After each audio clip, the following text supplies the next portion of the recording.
दोन्ही भांडी आता पण त्यांनी राज ठाकरेंनी पाळलं. ते पाळलं. त्यांनी मराठीबद्दल जी काही तळमळ होती मनात ते देऊन टाकली. परंतु झेंडा नको, अजेंडा नको.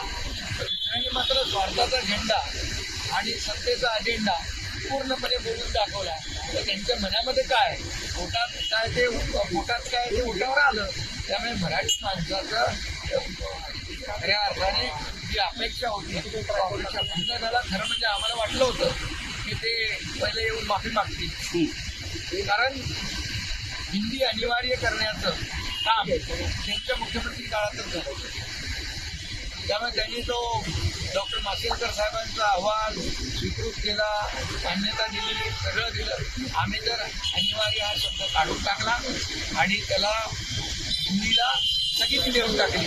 जी आर रद्द केले मुख्यमंत्री महोदयांनी.